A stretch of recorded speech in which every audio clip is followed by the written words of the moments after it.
your mark, get set. Let's go. I can't do it. We'll do it live. Do it live! I'll write it and we'll do it live! Mister, will you please wake up, wake up, wake up, wake up, wake up?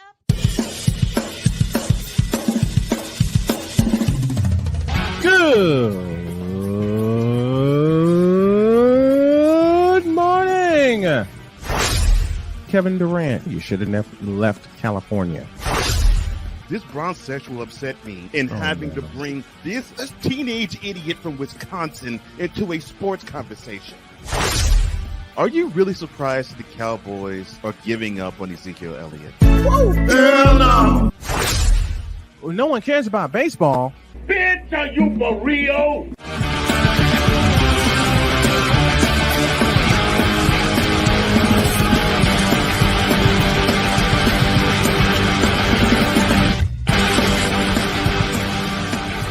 Here we go with another edition of Snowman and Morning with Cole Johnson. I am not the Snowman, obviously. I am the other half of this program, Cole Johnson. They call me the mad scientist. They call me the EP extraordinaire, or as a person calls me, also the EP of all EPs. And the bottom of the second hour, we're going to enter the boom shakalaka with one Christopher Bass. You will be thoroughly entertained. You will be thoroughly consumed with his knowledge and wisdom. Stay tuned, because that's how we always end every week, at the bottom of our number 2. But for the rest of the show, you have me and only me. And we're now going to start it off with Whip Around.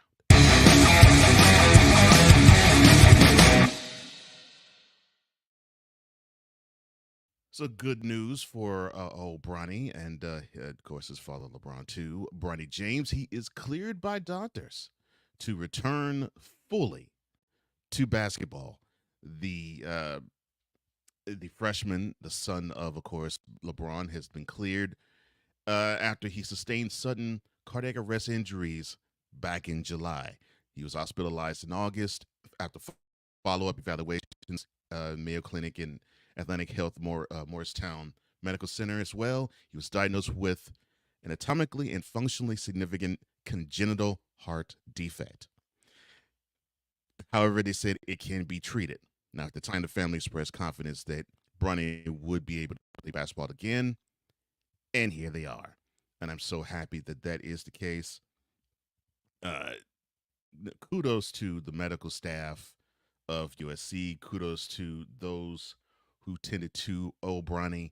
I'm happy that that is not an issue any longer for the family. But, of course, you have to be cautiously optimistic.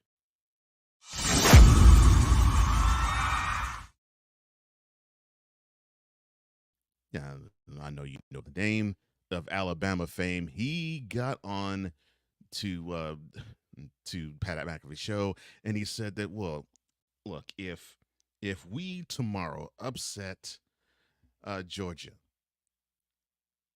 there should be a representative from the SEC in the college football playoff.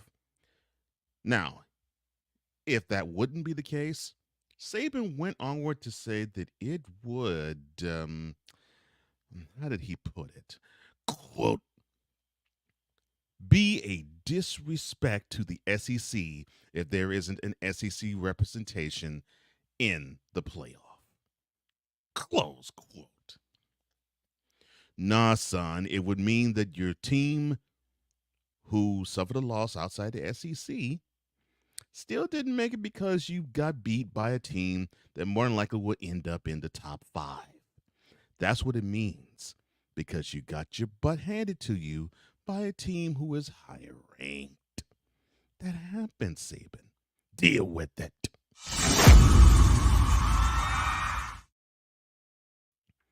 Angel Reese, she is back on the court and was back on the court last night, and she had a smile on her face as she entered the post-game news conference last night after her first game in more than 2 weeks.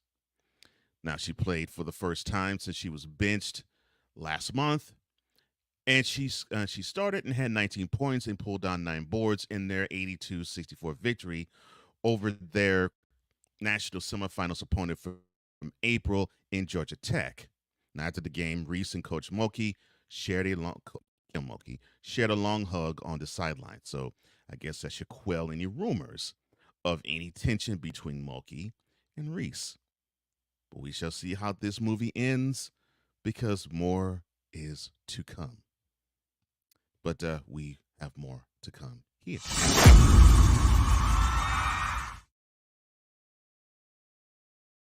He is about to start quarterback for the Patriots in lieu of Mac Jones. It looks like the Patriots are set to make a change for this Sunday's game at home against the Chargers, as Zappe took most of the first team rep snaps Wednesday, when Jones was actually relegated to working with the scout team. Now, Zappe has replaced the ineffective Jones in 4 games already this season, including last Sunday's 10-7 L in the Meadowlands of the Giants. His only 2 career starts after being selected by the Patriots in the 4th round last year were when Jones was injured, and the Patriots actually won both those games.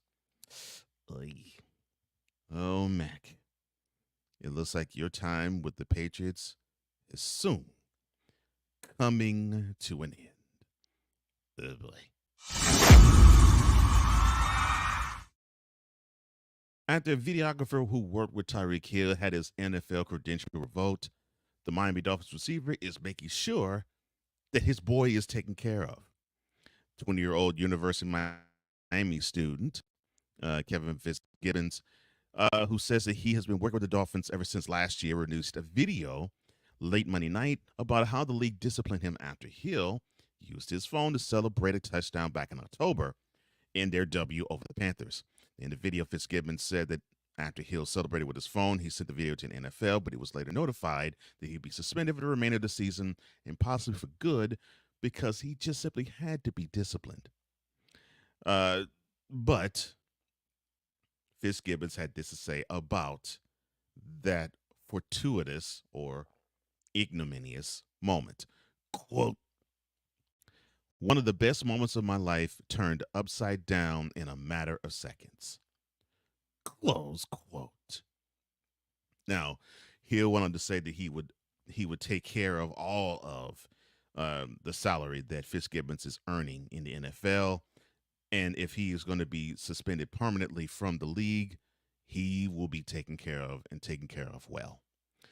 So my hat's off to Hill. I hope everything works well for him and the young man. And I guess you have to understand that if there are rules, you got to abide by them.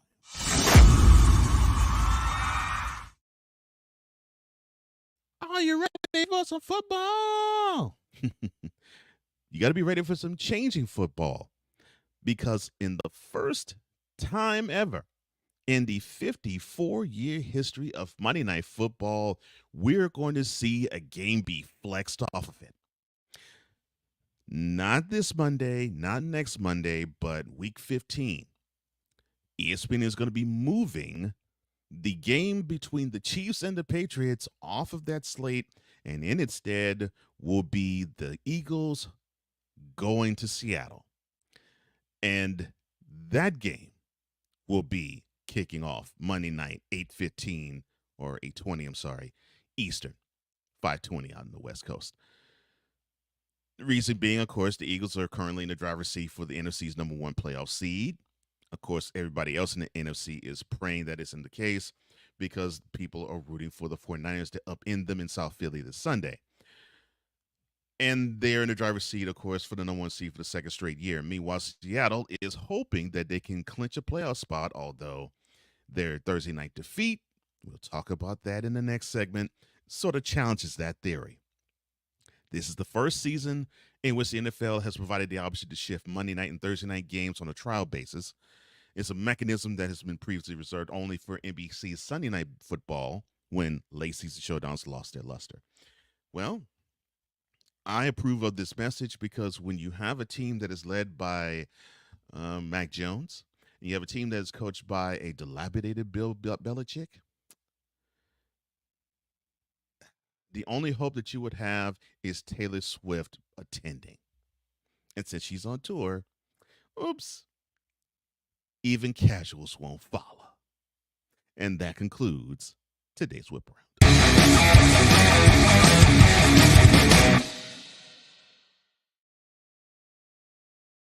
Break, and when we return, we will review and recap Thursday night's tilt between the Cowboys and the Seahawks. Actually, it was an exciting game that went down to the final drive. You are listening and you are watching Snowman in the Morning with Cole Johnson. We'll be right back in a little more than 2 minutes.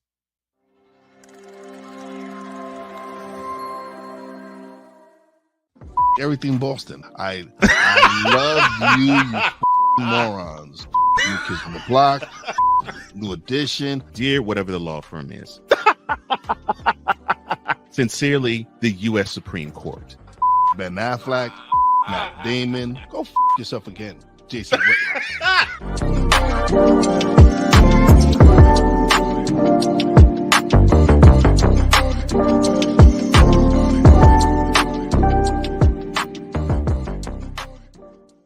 Ready to hang with some fellas who know football? Let's ride.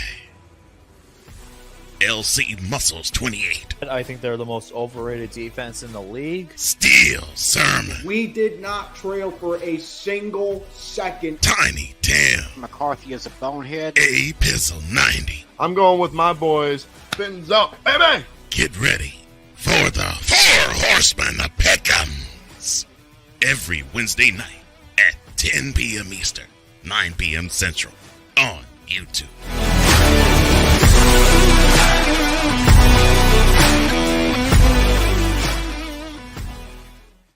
Poppy J. You got the option to cry for the government. You got the option to protest. You got the option to keep buying. But this is also an option. Wise El Jefe. We're the first tech geeks. We're the first gamers. We're the first everything. Everything. Like Gen X's, we are the ones. BS3 Network proudly presents the crew from the New York boroughs who never wants that smoke. Nah, they want that fire. Bobby J and Wise El Jefe, Fridays at 9 p.m. Eastern, 8 p.m. Central. Check your local listings for your viewing and listening pleasure.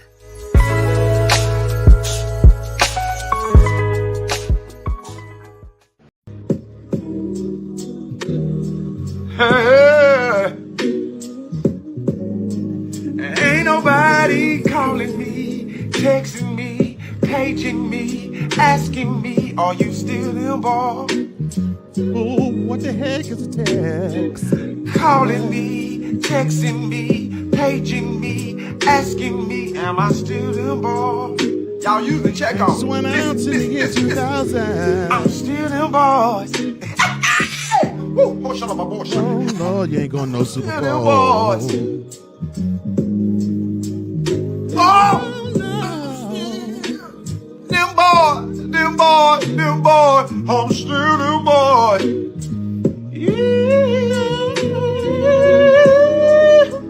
I'm still. Delete.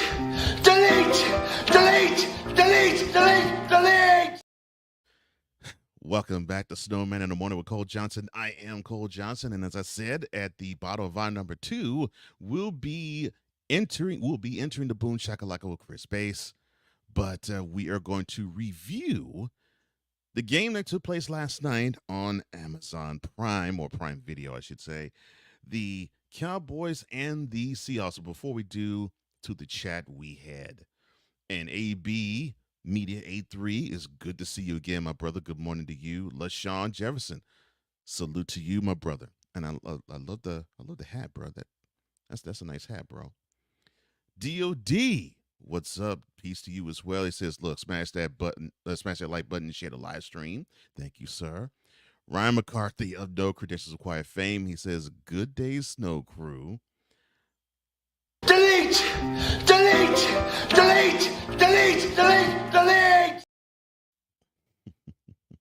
And it's great to see all of you in the finance feedback zone. It's great to see all of you out here in live stream world. Great that you all are listening to us as well. And let's get back down to business, shall we? Now, there was a game last night, actually. One of the more entertaining Thursday night games took place last night between the Cowboys, who were coming into the game 8-3, and the Seahawks, who came into the game 6-5, and it was nip and tuck most of the way. The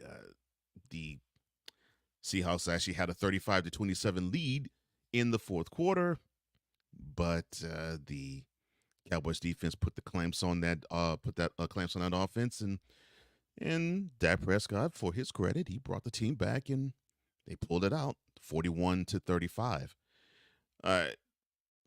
And Prescott finished the game on 299 yards on 29-41.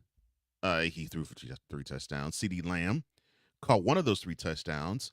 Had 12 receptions for 116 yards to boot. The offense of the Cowboys did get 136 yards on the ground, although they didn't get steady rushing from somebody. It was a mixture of running backs and Dak scrambling. On the other side, Geno Smith, 23 of 41, 334 yards, 3 touchdowns. He did throw a pick. And Darren Bland, who unfortunately got toasted most of the game, he did get another interception. DK Metcalf, he got 6 receptions, 134 yards. Beautiful. The first touchdown was beautiful. He got 3 touchdowns in the game. And the defense of the Seahawks did put down number 4 of the Cowboys 4 times. Now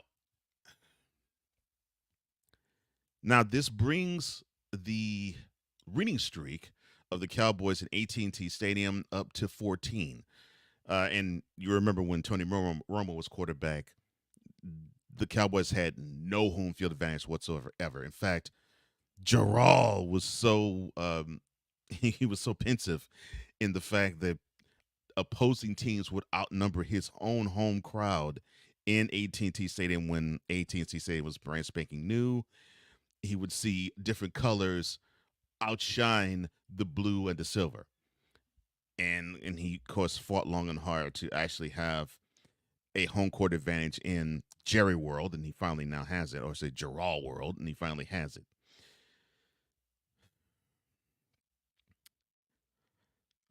No, actually, I feel quite naked in doing this.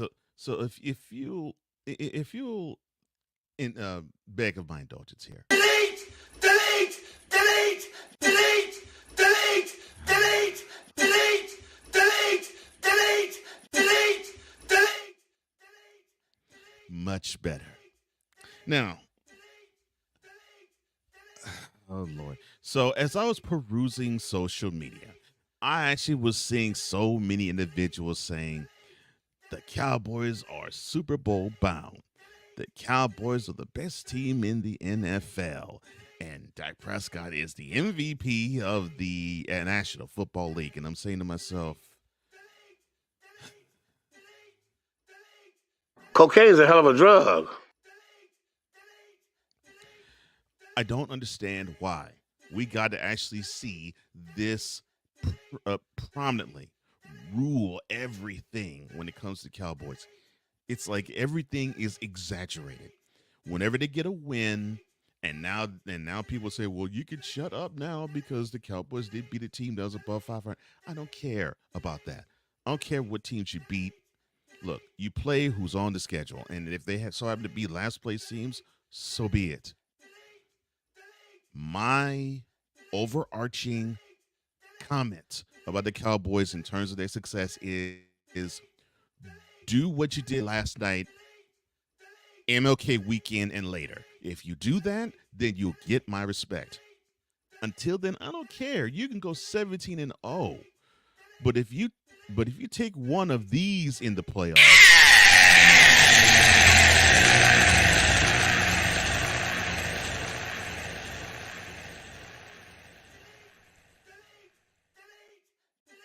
then what do any of those 17 wins matter? And what do any of those wins in 17 weeks of the regular season matter? And if you doubt me on that, why don't you ask your divisional rival Eagles, who they had a wonderful season last year. They went 14-3, ruled everything in NFL, but guess what they took home in the Super Bowl?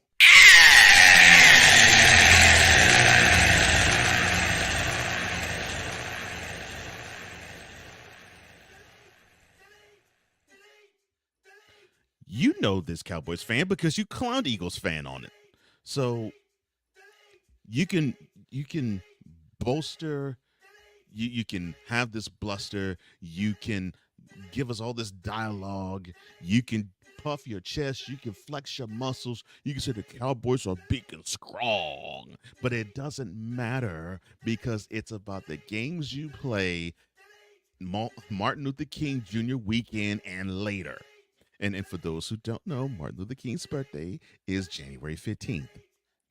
And now, normally, the NFL season ends, the regular season ends on the second Sunday or around the second Sunday in January. So if you look at the 15th, that normally means you're around the third Sunday or third week in January. That's when it really does matter if the Cowboys win or lose. And do we need to remind you what has happened with your beloved Cowboys the previous 2 mid-January games you played? Yeah, I know you're going to say, well, Dak Prescott retired Tom Brady. Yeah, congratulations. That's great. I know last year you did it. Wonderful. You retired him. That's great. But a team ended your season the last 2 seasons. One, which was this past year in Santa Clara, one almost now 2 years ago at your crib, and that's the 49ers. I don't give a crap about what you do in the regular season, Cowboys fan. January 15th and later, what do you do then? And for Dak Prescott, he did on a national stage come up big. And now he'll have a chance to do that in another 9 days when he hosts, or I should say when his team hosts the Eagles coming into town. Whether they are 10-2 or 11-1, it doesn't matter. It still is a formidable opponent that you want to have success against. And you want to send a message to them that, you know, we can hang with you and beat you. Well, you did prove that you could hang with them in South Philly. You just came up 5 yards short. And congratulations to you. I mean, look, 374 yards that Dak threw. CeeDee Lamb, he caught the ball for almost 200 yards in that game. He outshone A.J. Brown. I mean, it was a beautiful performance, except you were 5 yards short from a victory. And although you had that beautiful performance and it was wonderful and people tuned in to watch and the Cowboys looked all great and they had the big stage, you went home from South Philadelphia with an...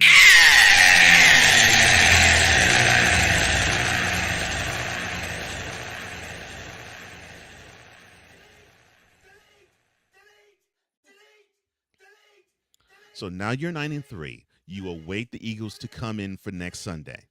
And now you're praying and hoping and wishing that another one of your rivals, the 49ers, actually beats them this Sunday.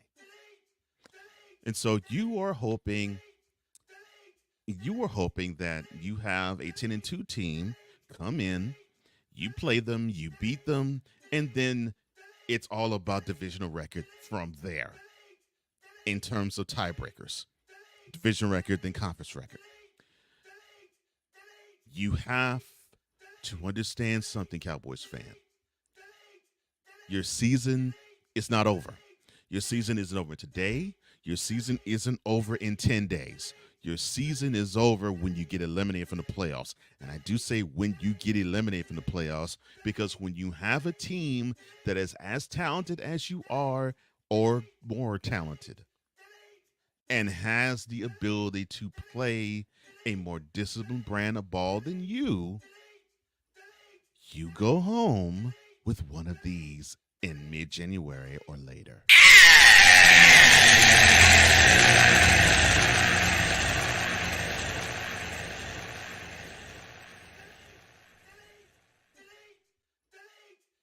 So be proud that you beat the Giants 40-0 in their place. Be proud that you boat raced the Jets 30-12.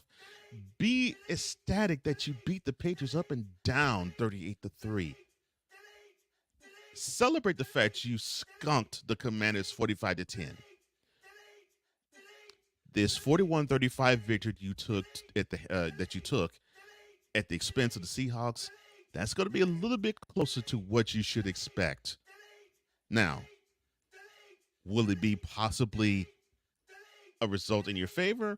It might be, because I think if you were to be the 5th seed again this year, you'll end up having a weak, whack NFC South team to travel to and beat. Whether it is the Falcons, the Bucks, or the Saints. More than likely, you will be beating one of those 3 teams in mid-January. And then we will go to the next week where you will more than likely have to play the Eagles or the 49ers. And we can do this.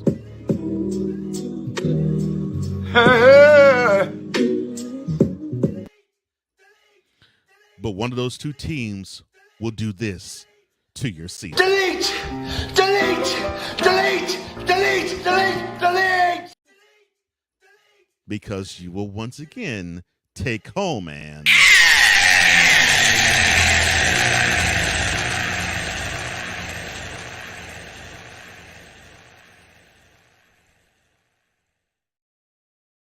to the Fanatic Feedback Zone we go before we take our next commercial break. Seriously, Larry, who I know he's happy, and he's, of course, looking forward to the matchup between the 49ers and the Eagles. Good morning to you, sir. Hope everything is good with you. Ryan, he says, look, what I tell you about that, Cole, referring to perusing social media. Yes, I know. Yeah. You and Wise and Brian, all of y'all have, yes. Sports PSP says last night Dab's a top 5 or 3 MVP candidate. I'm with you on that. Yes, he is in the conversation, but he is not the front runner. And I think a lot of people are saying he's a front runner. That is where I have the issue. But top 3 or 5, I won't go so far as say 3. I'd say 5. Top 5, yes, I agree with that. 26 TDs, 6 picks. He has a chance this next 5 games. Yes, he does. He does. Because if he does come up smelling like a rose against the Lions, against the Dolphins, against the Eagles, and even to a small extent against the Bills, and the Cowboys come away with the NFC East title, then you probably will see Dak win the MVP. No question about that. Defense of the Dallas has problems. I think they're a little too inconsistent. It's not the fact they're inconsistent. It's more along the lines of I think they're now tired because now you have the offense catching up. And the defense has basically had to carry that wagon far too long, and now they are showing some wares of being tired. And now it's time for the offense to carry the load for the Cowboys, and I think that's what we're seeing with them. He also goes on to say McCarthy's done a better job with play calling, but bad penalties will cost him, and also missed red zone shots. And that is the big-time bugaboos that will mess them up come playoff time. And hopefully McCarthy's better play calling still resides mid-January and later. My brother Cool McCain, Eagles Elite Podcast fame and of other programs as well. He says, tell him, bro. He also, of course, is, as you can tell by this hashtag, Fly Eagles Fly and Eagles fan. Seriously, Larry says, that L sound effect is insanely loud. It's because it's supposed to make sure that it hammers on the point that when you have these rose-colored or in this case blue and gray-colored glasses, that you bring home the point that when you walk home with an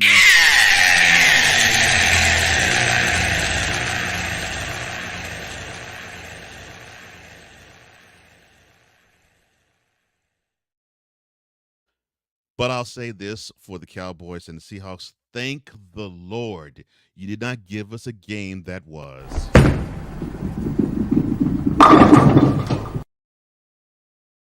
I thank the both of you for that. We will step aside for now, and when we come back, a topic I really don't want to talk about nor discuss or even think about with the person that I am going to direct this to, but I have a reality. No, I have a hot seat to introduce to somebody, and I really don't want to do it. You are watching and listening to Snowman and Morning with Cole Johnson. We'll be right back right after this.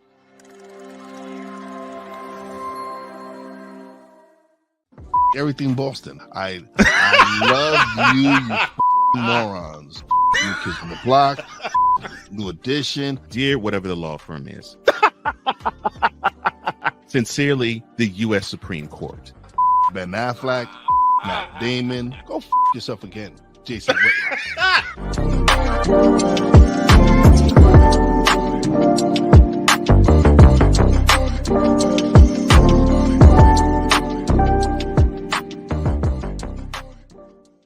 Ready to hang with some fellas who know football? Let's ride.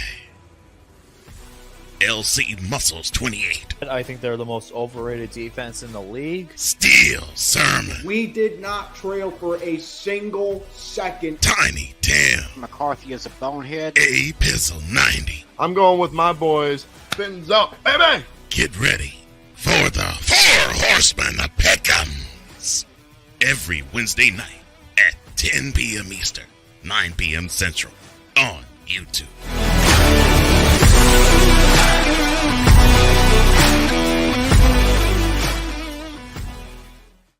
Poppy J. You got the option to cry for the government. You got the option to protest. You got the option to keep buying, but this is also an option. Wise El Jefe. We're the first tech geeks. We're the first gamers. We're the first everything. Everything. Like Gen X's, we are the ones. BS3 Network proudly presents the crew from the New York boroughs who never wants that smoke. Nah, they want that fire. Bobby J and Wise El Jefe, Fridays at 9 p.m. Eastern, 8 p.m. Central. Check your local listings for your viewing and listening pleasure.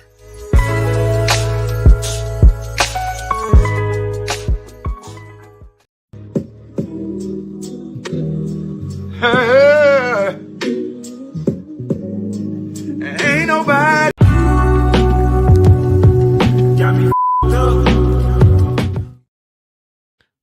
Welcome back to Snowman in the Morning with Cole Johnson. I am Cole Johnson. I'm not the Snowman. Seriously, it says, look, my ears hurt. Well, I'm sorry that your ears do hurt. It's just a wonderful, wonderful way to bring home the point of a loss. See, just saying a loss doesn't do it. Hitting with that L, though, it just makes the impact that much sweeter. All right, back to business, shall we? And I really do not want to talk about this, but I'm going to have to because it's news. For those who are under a rock, unfortunately, this took place in Dallas yesterday. Von Miller, the Bills linebacker, and the Bills are on a bye this week. That's why this takes place in Dallas, because, well, Von Miller is a Texan. Von Miller turned himself in to authorities yesterday after Dallas police issued a warrant for his arrest in connection with an alleged assault. All right, let me continue with this.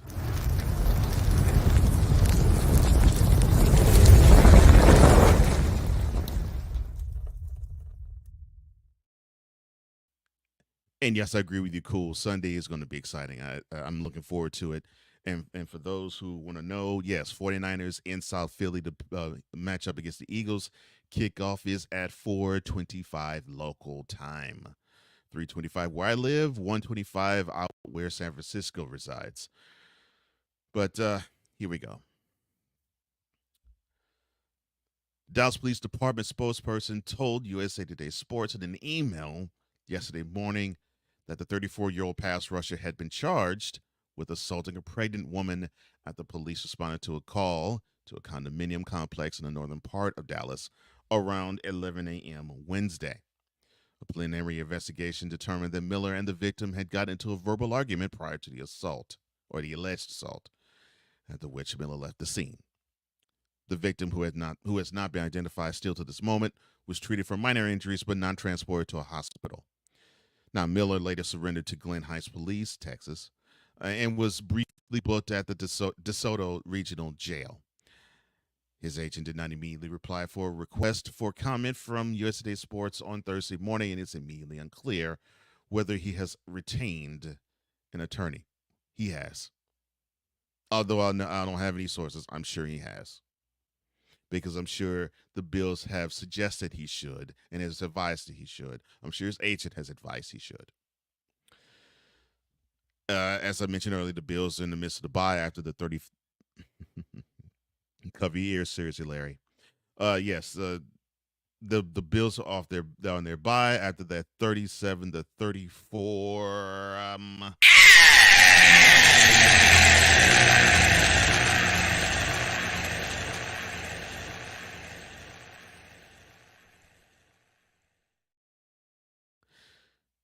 to the Eagles. And that's why he was in Dallas and not in Buffalo or Orchard Park or anywhere around that area.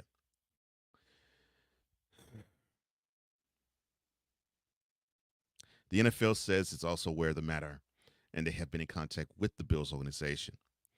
The spokesperson for the NFL, Brian McCarthy, has basically said in an email that they don't really have any other things to say, and they'll monitor the situation.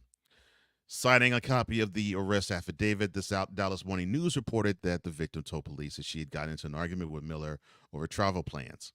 Then she said that he shoved her, put a hand around her neck, pulled her hair, and stomped on her laptop as she attempted to leave the room. Dallas police said that the arrest warrant was issued for an assault, which is a third-degree felony under criminal law in Texas. Miller appeared to be spending his time in his hometown. Again, he's a Texas native. During the Bills' week off ahead of their next game against the Chiefs in Arrowhead next Sunday. Now, this coming Sunday, December 10th. Now, he grew up at the suburb of Dallas. I think it's south of Dallas in DeSoto. And, of course, he collegiately played at Texas A&M before being picked number 2 overall for the Broncos. More recently, Miller has struggled with injuries, and he's seen a dip after recording 123 sacks in his career. He only has 2 tackles in those sacks so far this year, the year that is the second of his 6-year, $120 million contract he signed with the Bills before the start of the 2022 season. Now, he previously was the subject of a police investigation in Colorado, but the nature of the probe was never publicly disclosed. Prosecutors announced back in 2021 that he wouldn't face criminal charges. So there's one detail that I left off on purpose because I wanted to stress it here. To assault a woman is one thing, Mr. Miller. To assault a pregnant woman is another. Come on, man. You're 34. You're not 24. You're 34. You know better than this. You know that you can't scare the people you love. You can't hurt the people you love. Why are you doing this? I don't get it. I don't understand it. Your power is meant to protect those who can't protect themselves, or who can protect themselves, but you can protect them better. And they trust you to do it. Double especially, it is meant to protect the ones who give you their love. And this woman is giving you her love to the point where she's carrying your child at present. So yes, everybody. Yes, Snowman in the Morning with Cole Johnson fam. Mr. Von Miller has turned himself in because he allegedly assaulted his pregnant girlfriend. That is behavior unbecoming of a man, Mr. Miller. You aren't supposed to do those things. And I do remember the incident back in Colorado. It was it was sort of the okay, well, there might be some smoke, but it's like it's not enough smoke, and we all said, okay, well, we'll let that slide because, well, he's an upstanding citizen. And yes, I understand innocent till proven guilty. That's how it's supposed to be. But if you're going to not admit guilt, but if you're going to now turn yourself in and not fight these charges saying, well, this woman is out of her mind, this woman's off a rocker, she's lying, which you have not said, which leads me to believe that there is some smoke to this. You got to do better than that, Vaughn. Come on, man. That is behavior inexcusable of a man. I don't care if you play in NFL. I don't care if you don't play in NFL. This is something that my father told me and reiterated to me as I was coming up. And he first told me this when I was 9, but he reiterated to me, and whenever he knew that I was maybe teetering on the prospect of I really don't give a crap who is upsetting me, they're gonna feel this pain. He would remind me, son, a man is not supposed to strike a woman. And if you can help it, a man is not supposed to scare a woman. And yes, a man can scare a woman with this. So if you can, by all means, eliminate scaring her with your mouth, you definitely don't scare her with these. This is for defense purposes only. You're not defending yourself against a pregnant woman, my man. You're not defending yourself against her. And yeah, I've been there. I have been in conversations with my mother and my wife where they have said some slick things where they purposely tried to get under my skin. You know what? Unfortunately, that is par for the doggone course. And if anybody, man and woman, challenges me, I welcome it because that's just the truth. It is par for the course that a woman is going to say something slick to challenge you, to get under your skin, to make sure that you are a man and that you don't flip your lid. Because I guarantee you, if you were to be negatively vulnerable at that moment, the woman's going to say, I knew you were a weak punk man. I know this because I have seen it in action. And now your girlfriend, Mr. Miller, has seen it in action. She now regards you as a weak punk of a man because you don't have the control of being the stronger human being of the two. Whenever she emotionally is out of check and out of balance, you have proven to her that you are emotionally more out of balance than she is. That is not cool at all. You got to keep your emotions in check. I don't care who you are. As a man, you got to keep it in check. She can spit on your mama's grave. She can call you an poor excuse of a man. She can call you a boy. I don't care what it is. You got to show restraint. And yeah, you're a football player, so you got a chance. Although, yes, I know you've had an injury play 2023 season, but you got a chance at least with weights and practice to get that anger out in a positive way. You don't have to force your will on a woman, especially one who is pregnant and carrying your child, man.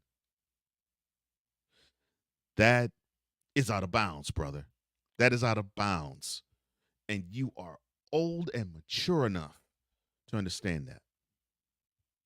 But the veteran that you are, I think you've learned that you aren't above reproach and that you aren't bulletproof. And it's a shame that you have to learn this lesson the very hard way that you aren't, but it's unfortunate. It's unfortunate because you should not ever do that to any woman, pregnant or not. But a pregnant woman, you most certainly should not do that.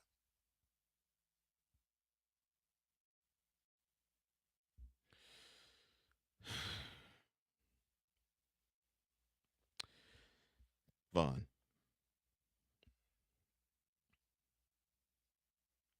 Get help, bro. Get help. It is like what Seriously Larry said. This isn't the first time. This isn't your first rodeo. Although Colorado couldn't come up with a case, this isn't the first time you've hiccuped. And yes, she is a pregnant person, but I think what you're not getting, what Ryan's saying, sir, is I'm not saying that this is a pregnant person. I'm saying this is a pregnant woman. And I am making that distinction purposefully. That's a pregnant woman. And a man's purpose on this earth is to protect every woman on this planet.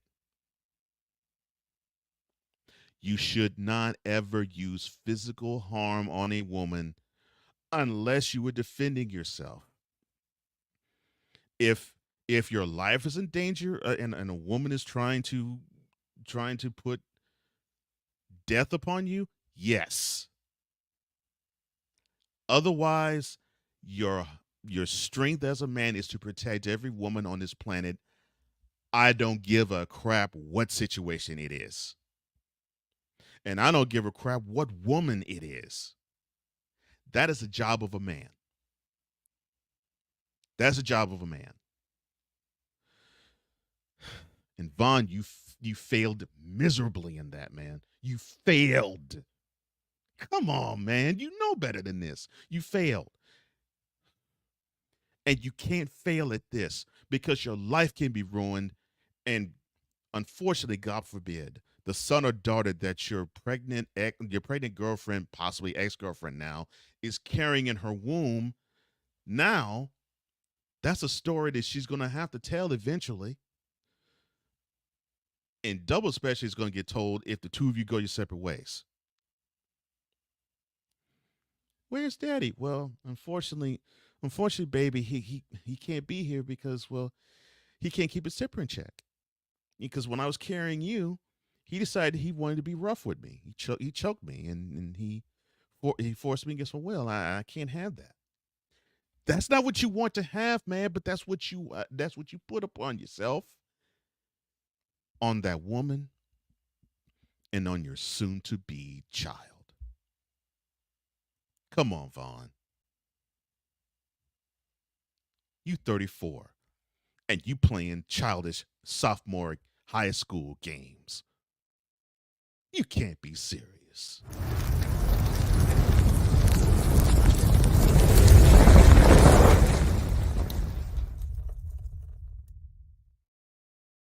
All right, we'll do a reset, take a pause for the cause, and when we come back, hour number 2 will commence, and we'll talk about the games that might matter tomorrow in the conference championship weekend portion of the college football schedule right after this.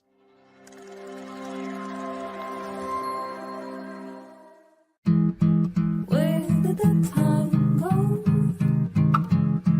I don't know how I got here. You've done the hard part. You quit smoking. Now do the easy part and get scanned for lung cancer. If you smoked, you may still be at risk, but early detection could save your life. Talk to your doctor and learn more at savedbythescan.org.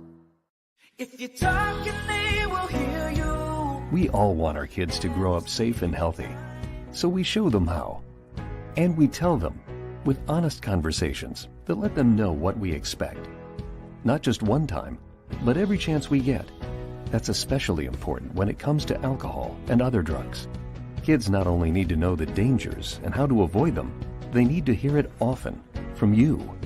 And when it comes to pain medications, opioids, they need to know that they should never be taken without a prescription and never shared with friends or family. It's dangerous and illegal. So talk with your kids and guide them through the challenges of growing up safe and healthy. Because when you talk, they hear you.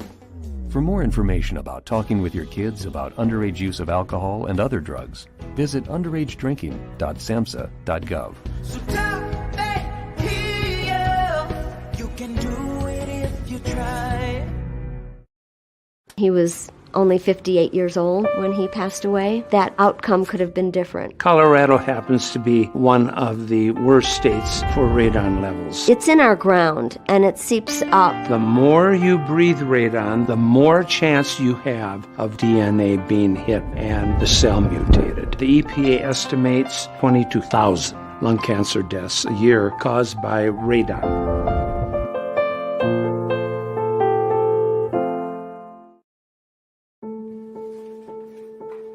We all make choices. When it comes to alcohol, kids make choices whether to drink or not. Bye, Dad. Bye-bye. Remember, I'm going to Alex's party tonight and sleeping over. Have fun. Hey, have a seat for a second. Remind me about that party again? Alex is just... And adults make choices whether to talk about it. That's true of parents and every other trusted adult in a kid's life. Kids want to know our expectations when it comes to alcohol and other drugs. They want guidance and honest answers to their questions. And it makes a difference when the message is consistent and part of everyday conversations. So talk with your kids and help lead them on a positive path. Because when you talk, they hear you.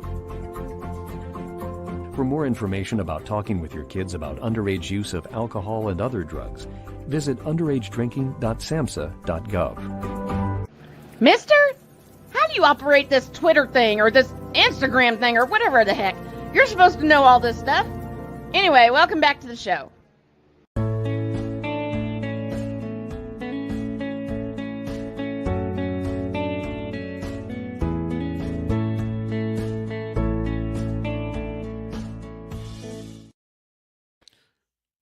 Welcome back to hour number 2 of Snowman in the Morning with Cole Johnson. And, well, before I continue, my brother.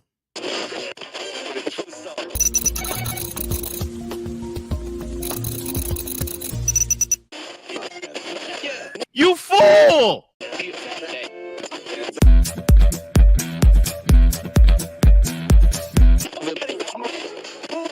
Give me this, give me this, give me this, give me this, give me this camera.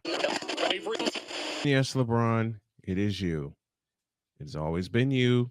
It always will be you. Forever and ever. Amen.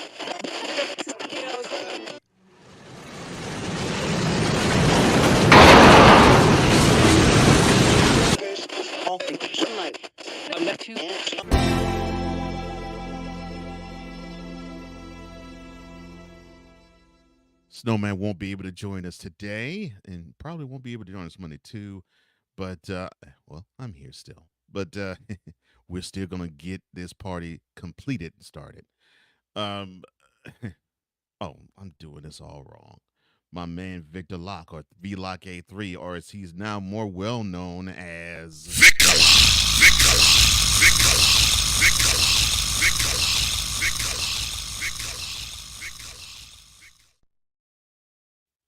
He says, Cole Johnson, the genius behind Cole Sports with the Z. The EP of all EPs is taking the wheel today. Thank you, sir. Thank you, sir. The Back of the Bench podcast, it is good to see you. He says, nice job, Cole. Thank you, sir. Appreciate it. Seriously Lay says, oh, now I get what you're saying. Yeah, and that's what Ryan was alluding to earlier. Vlog 383 says, hey, it could be worse if the baby's growing inside his girlfriend is harmed. And Ryan backdoored that by saying, if memory serves you right, there might be an additional charges if the baby is also harmed in a domestic situation, depending on the state. And if, well, I'll take that even a step further. If it were that the pregnant woman was killed in this country, he'll be brought up on 2 charges of murder. But thankfully, the pregnant woman and the pregnant woman is alive and well, and so is the growing fetus inside of her, and we don't have to worry about that situation now. But yes, if the unborn child is harmed, yes, I think it would probably carry some legal ramifications, even if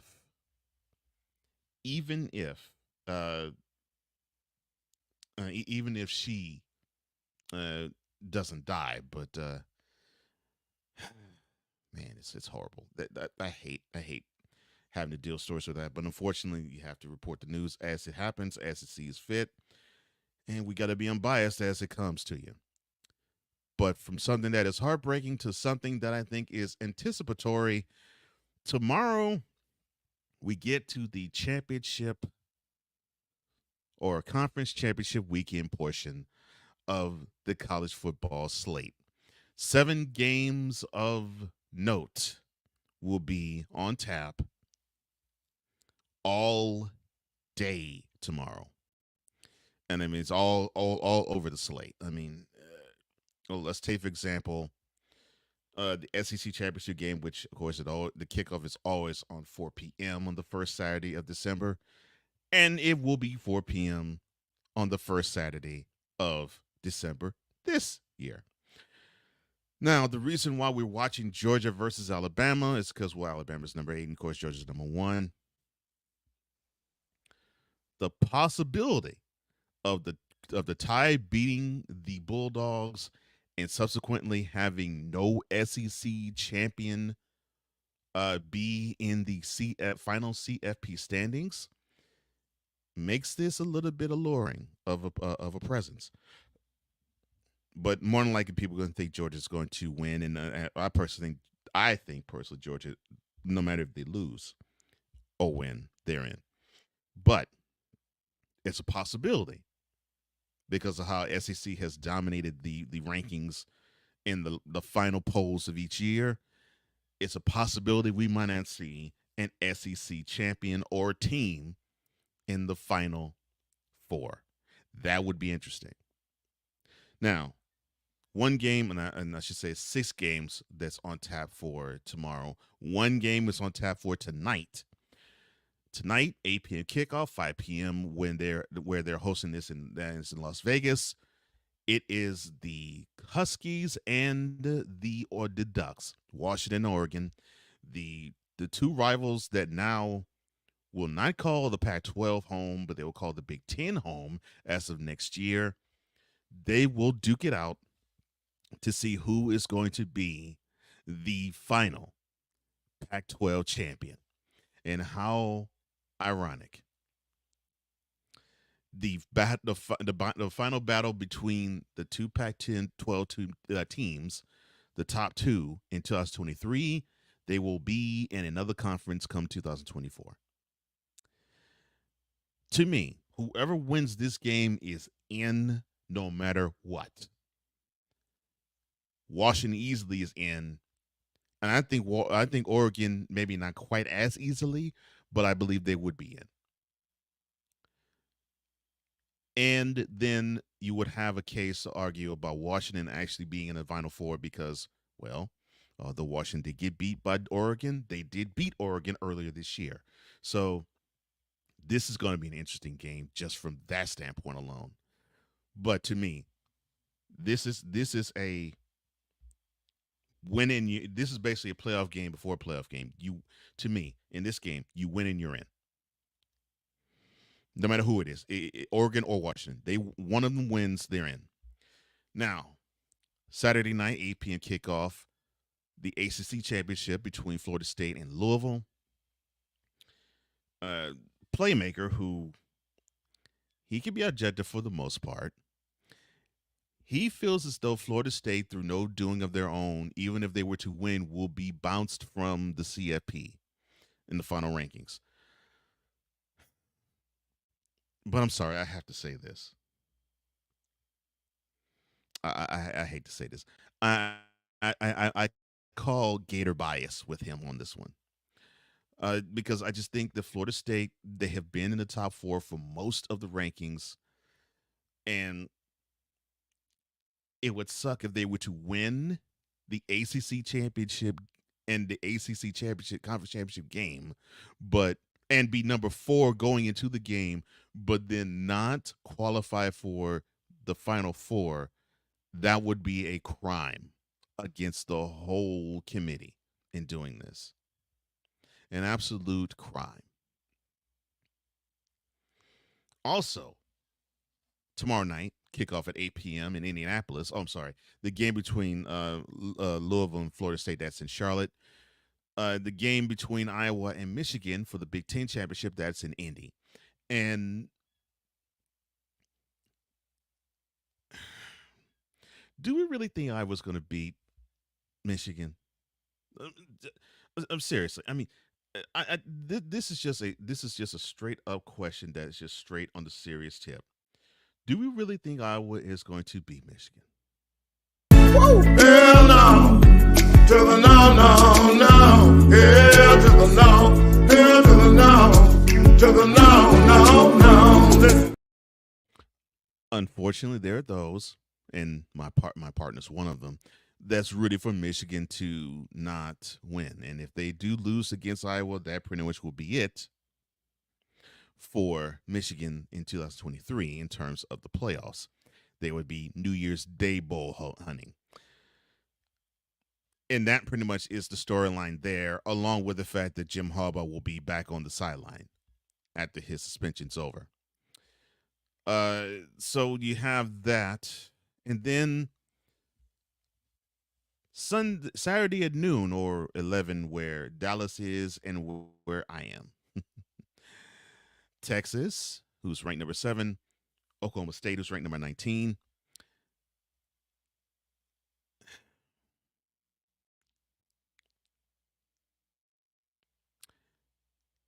Longhorns are my team, but I'm not saying this because I'm rooting for them.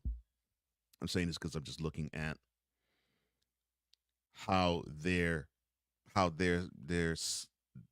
fate is. They'll win, but I don't think they'll get in. I think they'll win this game, but I don't think they will get in because they would need to have 2 of the 3 that I'm about to mention lose. The Pac-12, forget it. Whoever wins that game is going to be in. They need to have Georgia lose, Florida State lose, and Michigan lose. They need 2 of those 3 teams to lose. If 2 of those 3 teams lose, then I think Texas will be in. If all 3 of them lose, I believe Texas will be in. I don't see that happening. So Texas is going to be New Year's Day bowl hunting. So where they're playing, you might be happy because you might play there again, because I think you'll be playing in the Cotton Bowl this year. And the reason why the Cotton Bowl loss that you took, I'm sorry. I'm just all out of sorts and wrong. Yes, the Cotton Bowl.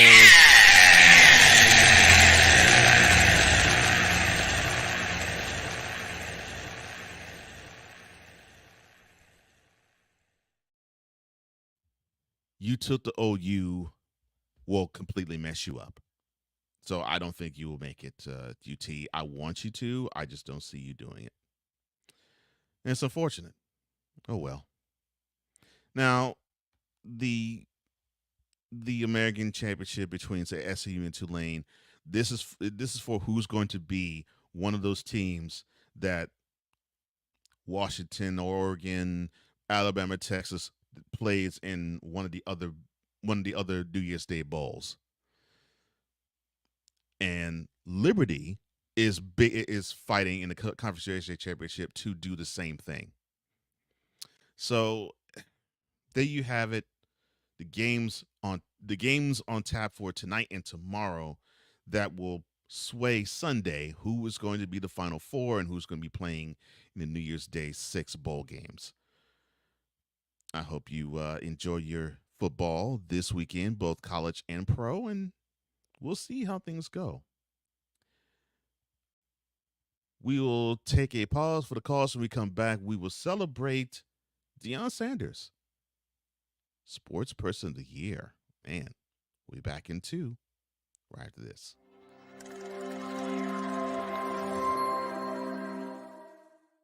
Everything Boston. I love you morons. New Kids from the Block, New Edition. Dear whatever the law firm is. Sincerely, the U.S. Supreme Court.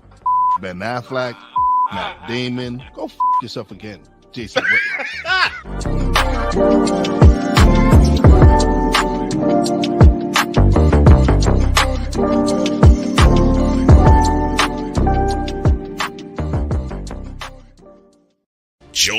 transporter to Hades. Your butt and gut becomes one. Join the reformer of hooker whores. This is my daughter, Placenta Booty Johnson. Join the bronze god. Whenever you are in distress, take off your baseball cap and throw it in the air. Join your very own superhero of broadcasting, Chris Bass. So whatever color crayon they get, they palm it and do 2 circles, and that translates to, I can be the black people. As she takes you through the week's paces in Baseline. Live every Saturday at 8 a.m. Eastern, 7 a.m. Central, Pacific time zone people, just stay asleep when this is on live and just catch the recording. Oh, I'm sorry. Exclusively on the Chris Bass YouTube channel.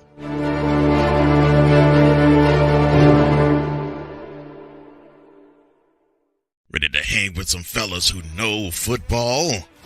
Let's ride. LC Muscles 28. I think they're the most overrated defense in the league. Steel Sermon. We did not trail for a single second. Tiny Tim. McCarthy is a bonehead. A Pizzle 90. I'm going with my boys. Fins up, baby! Get ready for the 4 Horsemen of Peckham's. Every Wednesday night at 10 p.m. Eastern, 9 p.m. Central on YouTube.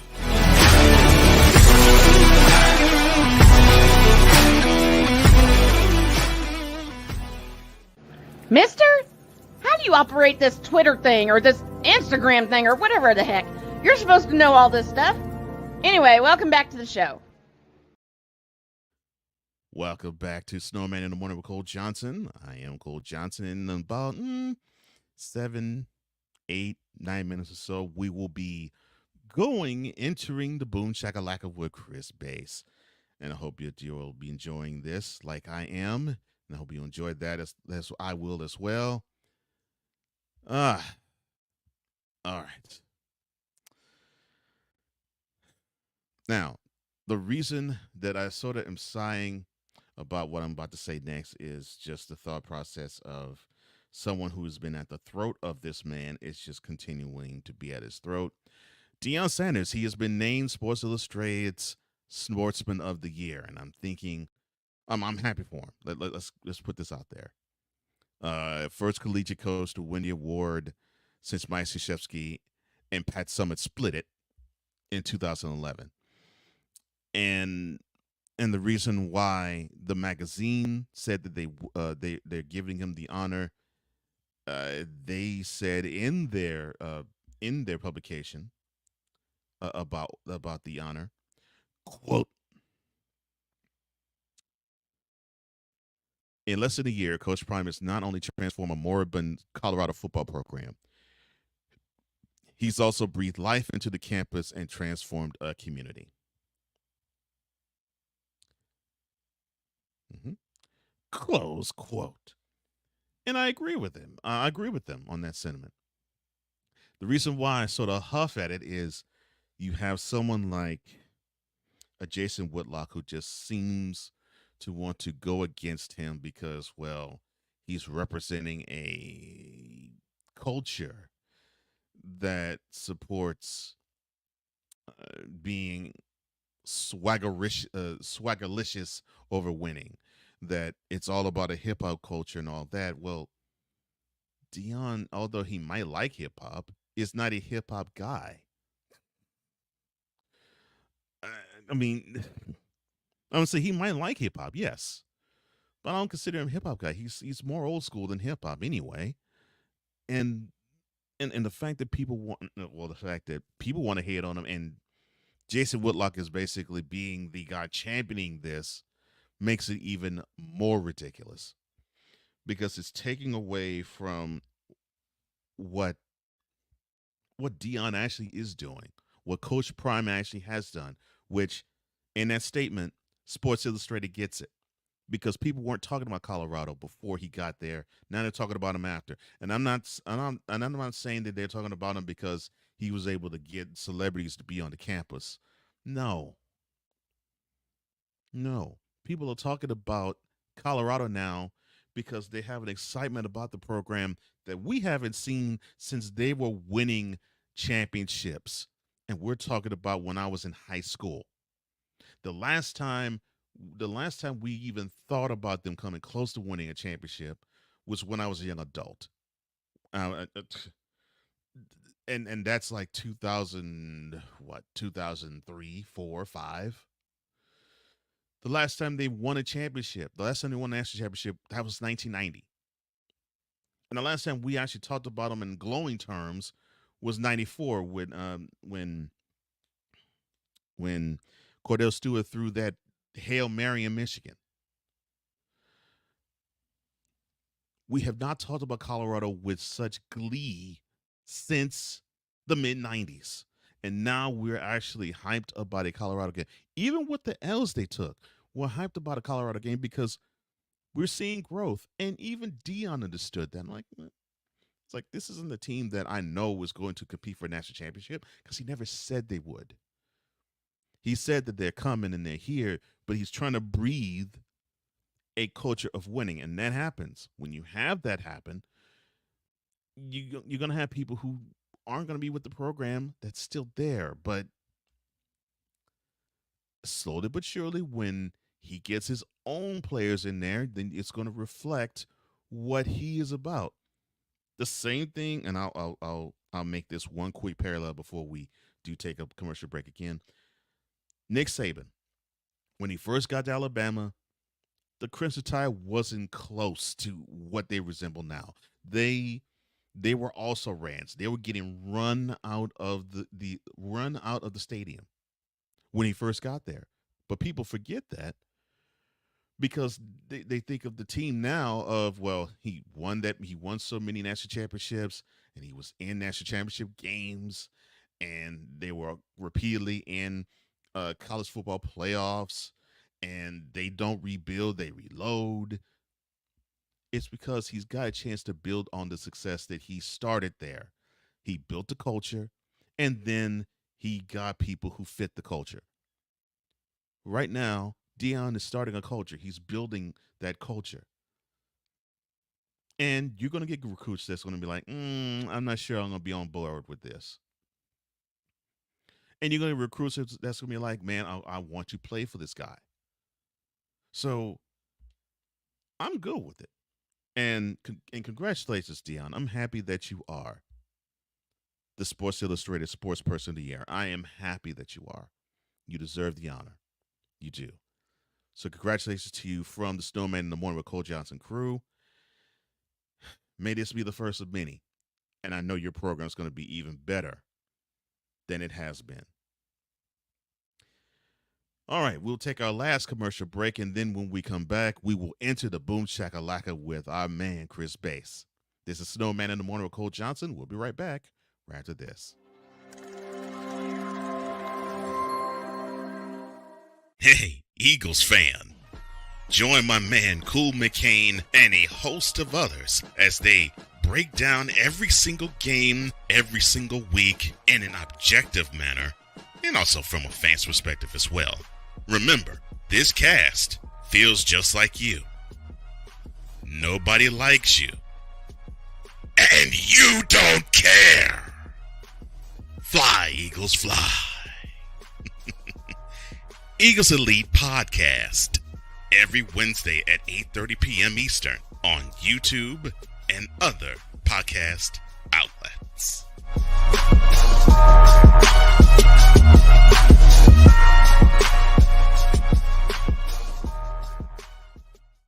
Everything Boston. I love you morons.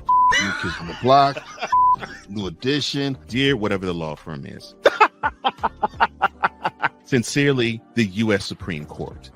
Ben Affleck, Matt Damon. Go yourself again, Jason Whitlock.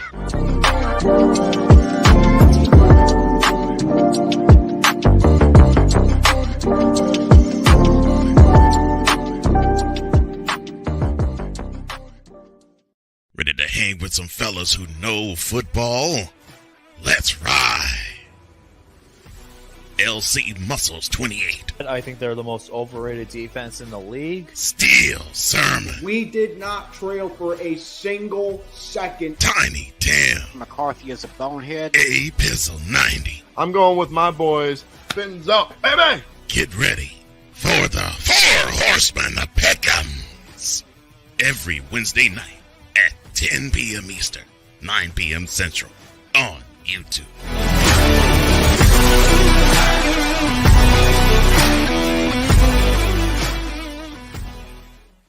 Poppy J. You got the option to cry for the government. You got the option to protest. You got the option to keep buying, but this is also an option. Wise El Jefe. We're the first tech geeks. We're the first gamers. We're the first everything. Everything. Like Gen X's, we are the ones. BS3 Network proudly presents the crew from the New York boroughs who never wants that smoke. Nah, they want that fire.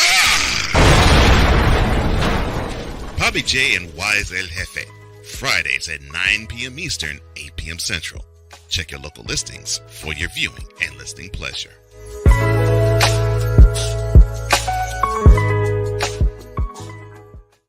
Mister, how do you operate this Twitter thing or this Instagram thing or whatever the heck? You're supposed to know all this stuff. Anyway, welcome back to the show. It is great to be back on Snowman and Wonder Cole Johnson. And before we do bring on our guest of honor, to the Fanatic Feedback Zone we go. Ryan McCarthy says, wait, hold on, pause. So, Sports Illustrated, did they take a vote with their writers, or was it an AI generator? If you know, you know. Latine, what is up, girl? It is good to see you. Good morning to you. And when we say good morning to her, it is, 8:30 there. So, yeah, good morning. I hope you're enjoying your coffee there out in Cali. And Ryan says hello to all of you, to Latina and Cali as well. We are so good. It is so great to see you again. Great to see you pass by here. And again, enjoy your wonderful weekend of watching football and more football. And I'm glad that we are at the tail end of the NBA Sippy Cup, as you call it, Ryan, or the NBA in-season tournament. Something so insignificant with something so horrendous with that doggone court. But speaking of court, it's now time to hold court as we do every single Friday at the bottom of our number 2. Our guest of honor has arrived.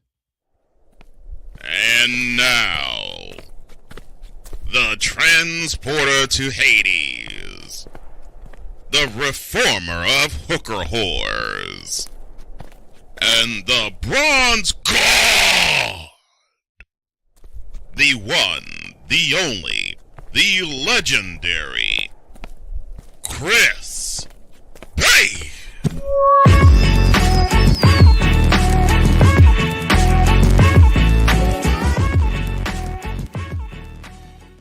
And as he joins us every single Friday, it is great to see him join us today. The broadcasting legend of many decades, the one, the only Chris Bass. How you doing, my friend? I'm doing well, quite swimmingly. Thank you very much, the mad scientist Cole Johnson. Of course, shout out to Rain Man. Of course, shout out to Wise All. Yes. And all the boys and girls in the comment section. Good morning and a happy boom shakalaka to you. And a hearty boom shakalaka to you as well, sir. All right, so what happens to be on your mind as we're speaking? Well, let me say this first, and I'll go into my litany was in my skull, which is very, very dangerous, even to me. So when you mentioned about being around many, many decades, I appreciate that. Unfortunately, some people get offended by age. Now, let me tell the story real quick. So I was 19 years old. I was in a radio station thinking I could be hired to work in the mailroom at this radio station because most people who work in the mailroom was able to go up to programming, kind of like an internship. Right. So I go there and I'm exchanging words with the guy and I said, yes, sir. And he said, what'd you call me? Oh, Lord. And so now I'm like, once I'm 19, he has to be early 30s. I figured maybe I slipped to call him a bad name by mistake. I was kind of nervous. I said, no. I said, sir, well, damn, I ain't that old. And I didn't get the job. Oh, wow. And I believe, based upon me calling him sir, I didn't get the job. Now, I was raised to tell people, yes, sir, no, sir, yes, ma'am, no, ma'am. Mm-hmm. And it's a damn shame that people get offended by sir. I should have called him Mother Hubbard. Maybe I would have got the job. If I called him a son of a bee or something like that, maybe I would have got the job. Oh, Lord. But to not get the job because he called somebody sir, still, I know it was eons ago. And it was young when I had hair. But still, it bothers me when I run into people like that, still get offended by age. Like, dude or dudette, you should be blessed that you have age and experience on your side. You would think that, but no. No, you want to be 21 forever. All right, roster up. Ooh. Yeah. Well, yeah, I was raised to do that too. I mean, and I'm with you. I don't really take offense to it when someone says it to me. In fact, the quite opposite. I'm like, oh, I've earned the respect to have someone call me sir on the spot. Okay, cool. Right. I mean, that's how I feel. And fortunately, I wasn't in broadcast when this happened. I was actually being a security officer, and I to the property manager, and she wanted me to do something. I said, no problem, madam. I'll take care of it. Little did I know that she reported me to my boss because I called her madam. I quit. And I'm saying to myself, really? I showed this woman respect. Didn't really have to, but I showed her respect. And because I showed her respect, she's in fear of me. I'm like, wow, okay, I've heard it all. I've now done heard and seen it all. But I'm like, okay, well. Cole, there have been many times I wanted to quit the human race. When I say I quit the human race. I can't do no more with y'all, man. And I'm not saying I'm perfect because I'm not. Oh, but when the basics are thrown out the window, when the basic respect and just, you would think commonality, but as we know, common sense ain't common anymore. Right. When that's thrown out the window, we have nothing. Nothing at all. So, man, what can I say? But going into other parts of my cranium. Yes. I believe I'll probably stop watching Thursday night football based upon last night. I'm watching it. The refs need to get they need to get caned. I mean, I'm talking about going old school. I'm talking about get the cane, let it soak for a couple of days, and go upside their backside, man, because those calls were goddamn ridiculous. I'm watching the drive from Seattle going into halftime, and say what you want about Geno Jones is a beast. I would love to have him as my starting QB any day of the week. That dude is the real deal. And just the fact that you have to see, this is to me when a champion comes out. You have to fight your opponent, and you got to fight the referees too. Yeah. If you could rise above that, then that's fine. I know Dallas won against Seattle 41-13, but it's the fact that you have to fight all these people, not only your opponents, but the referees too. Those calls were bogus, and they still found a way to get into the end zone. My thing was that by the time after halftime, I'm watching a few plays. Look, man, I can't take it. It was just too many referee calls. I don't know what the deal was. I know somebody wanted to make a bet I'll be on TV more than you tonight, ref-wise. I don't know what the deal was. Could be some crime element involved to shake the game towards one way. Stevie Wonder can see it. Ray Charles in the state he's in right now can see it. So everybody saw it last night. And it just gets frustrating because as a fan, yes, you want the game to be, consistent, but then there's people just doing too much over the top stuff, like these referees. And they need to be called upon because these referees, whether it's in the NBA or NFL, whatever, or umpires sometimes, I think they think that they're God or godlike in their personas. But no, you're not. You can make mistakes like anybody else does. Thank goodness for replay. Yeah. When you see it. And even in replay, sometimes it don't matter. So Look, man, by the time after halftime, I had to cut it off. I couldn't take no more, Doc. So you don't want to watch Thursday Night Football because you think the refs want to be in the spotlight more than the game itself? You know, Cole, there are a lot of components that goes into all these type of things. And what happens is when you're dealing with all types of things going on, it could be that, it could be other things too. But at the same time, man, it's Thursday Night Football for the NFL really hasn't been lights out over time. You just got these dull games from time to time, and I don't. And you try to hang in there, but last night for me was just the end. And I can understand that because I have my own issue with, and it's different than the referees when it's concerning Thursday night football, and the reason being, I don't believe that you should have a team play on Sunday and then you have them play again 4 days later. I wholeheartedly believe that if you're gonna have Thursday night football, you need to have teams have a bye the Sunday before you play the Thursday night game, so that you can have two well-rested, fresh teams. Last night we only saw one because the Cowboys played last Thursday, and you had two teams because both the Seahawks and the Cowboys played last Thursday, but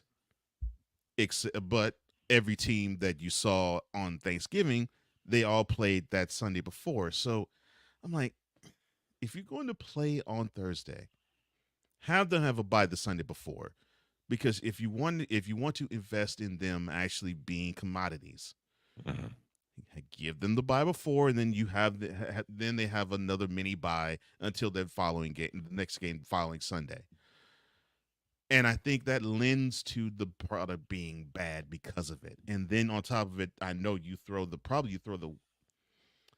I know they promise referees that they're going to have some time in the spotlight, but you pretty much throw the worst referee, the worst of the best referees onto the Thursday night games, and then you got a bad product that you just said.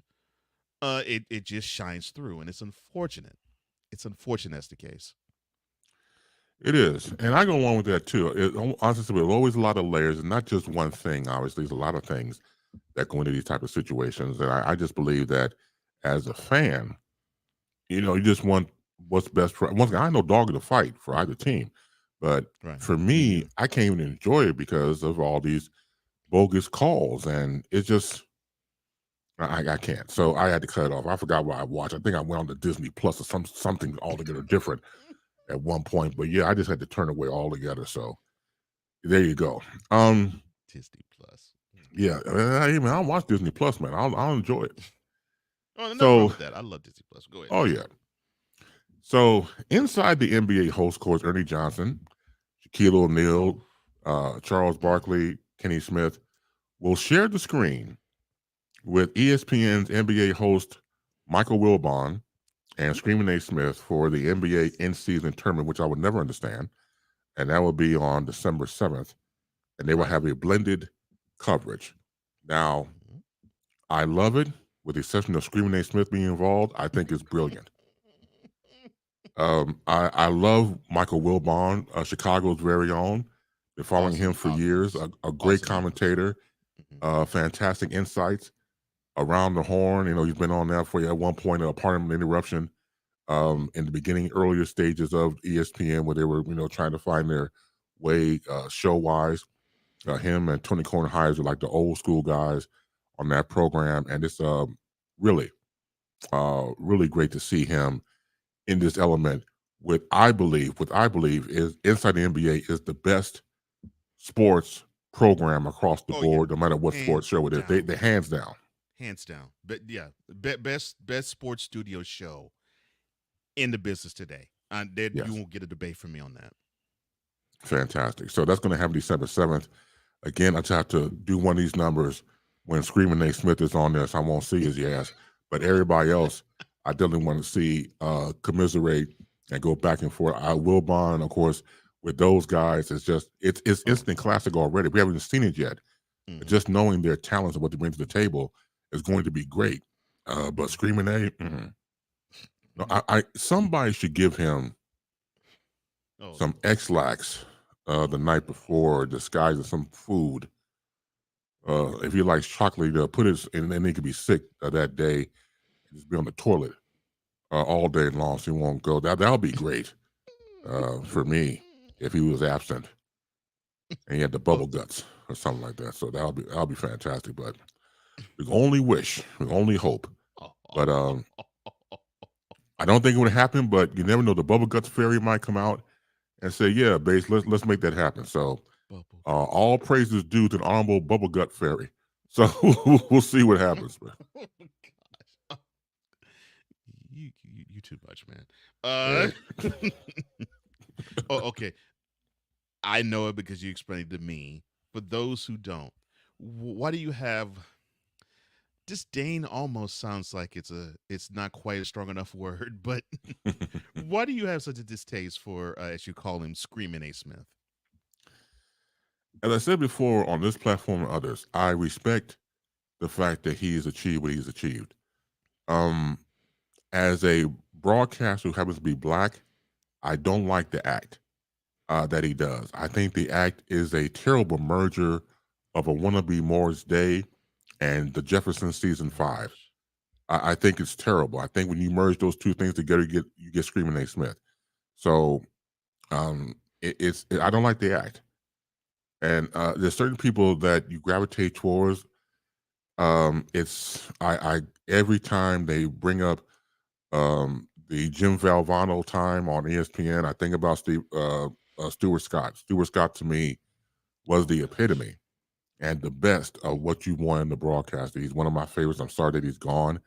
Yeah. And when you see his speech as well as Jim Valvano, I think extremely inspiring. Yeah. When you watch it, and once again, you can take it for what you can. I think internally you probably know when it's your time to go. Yeah. And I think that before you leave, these words of wisdoms come out that you've done it before, but it has more meaning, it has more weight to it for some reason. And we come to find out that whether it's those two gentlemen, Craig Sager, there's something that becomes more than just words. It becomes future dialogue for all of us to listen, to adhere to, dare I say, embrace. And Stuart Scott was the epitome, I think, of any broadcaster more, no matter what you believe in, black, white, or indifferent, doesn't matter. If I was still teaching in talk radio, I would definitely use Stuart Scott as an example of what you should strive for. Yeah. And Stephen A. Smith, Screaming A. Smith, whatever the hell, I think that when it comes to him, obviously he's his own person. I don't want him to be Stuart Scott's clone, but the clowning and the buffoonery, and again the merging of a bad Morris Day and Jefferson Season 5 is just goddamn ridiculous. It's sad.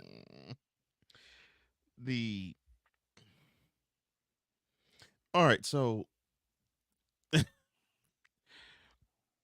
I watch him do his top 5 lists in football, and in the beginning he does this bouncing up and down like he's on a trampoline, and he sounds as though he's like one of those hip hop artists that we used to listen to back in the late 80s. Yeah. I'm like, really?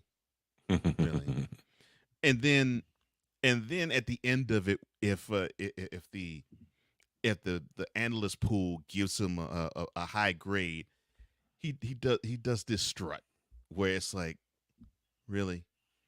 Yeah. So you're a caricature of what's supposed to be trendy in black culture, but you basically are doing things that we saw when we were in high school and early in our young adulthood. Yeah. It does not correlate. And to your point about Stuart Scott, it doesn't correlate. It's just opposed to Stuart Scott, who he had the pulse on the culture right then and there, and it was naturally him. Yes. And then on top of it, he combined the street vernacular with the intellect. Yes, he did. And that's what made him so brilliant. And that's what makes him still so brilliant. And it's almost like with Stephen A. Smith, it almost feels as though both things, the intellect and the street vernacular, is forced. And many people poke fun at him, the way he dresses, sometimes the way he speaks, the way he conducts himself, basically saying that he either is a narc or he's actually trying to audition to be a hip hop homie in the early 90s music videos. It's painful when I see him at times. But I respect his platform. I respect what he does. This isn't hating. It's like you just expect more out of him in the spot that he is. And yeah, there's just many times that he just makes me wince. Yeah. And then there's times in his intros, he reminds me of like what Chris Rock used to be. I'm like, really? Yeah. Yeah. It's the emperor who wears new clothes. Everybody knows that story. If you don't, please read it. It's good reading no matter what age you are. And it deals with people who think too much of themselves. They're doing too much. So you got this guy who thinks he's the end all to be all. And then there's this tailor comes around and says, I can give you the best threads. They're so great, they're invisible. So he buys into it because he's playing to his ego. And then they have the parade with the king. And he's out there butt booty hole naked. And he don't know that, but everybody else sees him for what he is. Mm-hmm. Exactly. And that's Screaming A. Smith. He's out here butt booty hole naked. And we see him for what it is. I don't want to see that. But it's the fact that the buffoonery and again it's just very sad. Very sad indeed. So again, it's like when I want to watch other people like other guests that come on the show. Mm-hmm. It's like a package deal. It's his show, so I don't choice but to see him. But the other guests that come on there, yeah, I like them, but I don't care too much for him. So yeah. And going back to Stuart Scott, look, man, nobody was cooler on the other side of the pillow on broadcasting than Scott. Scott was and still is the man. I was about to say, even today, his coolness factor outweighs everybody else's. And yes. he's been dead for a decade. So I'm thinking, doggone, this dude was extremely far ahead of his time. Very. I'm like, oh my gosh, this dude was revolutionary. And I didn't realize how revolutionary it was when I was watching him, because I was just happy that it was somebody that looked like me and sounded like me that was on TV. Oh, yes. And was able to be himself. But now I'm looking back at it, I was like, man, this dude was a revolutionary figure. Oh, absolutely. When you're able to combine book smart and street smart, you're unstoppable. You're an unstoppable person. Yeah. You got the best of both worlds. And the best of both worlds can only take you further in your life. And I'm glad that we were able to know him, know of him, to even talk about him and his passing over the years. That shows you how great he was, continues to be. I would put his legacy up against anybody else that's in sports broadcasting. I really would. Yeah, I would too. Without a doubt. I would too. I remember coming into this game, I always wanted to be not necessarily the next Brian Gumbel, but I wanted to do Brian Gumbel-ish things where I could talk about diverse things, where I can do sports, but I can talk other topics too. And yes, now I'm doing it, but it forced me to study other people too. Of course, one of them happened to be Stuart Scott, where I was like, okay, so he gives us the permission to be ourselves, even if ourselves isn't straight-laced, English syntax on point all the time, selves that unfortunately the way how society has been with us, we get a chance to practice what they call code switching. But the funny thing about when I saw Stuart was it didn't feel like code switching to me. It just felt like, well, that's just him. Right. That's just Stuart. And he would do the same. He would do the same thing in the White House as he would do in front of the camera, as he would do in his house. I know, Say right? The exact same way, with the same exact vernacular, with the same type of cadence, with the same type of smile, and all you could do is say, "Well, that's just Stewart." When you're able to walk with kings and queens and still have the common touch, Mm-hmm.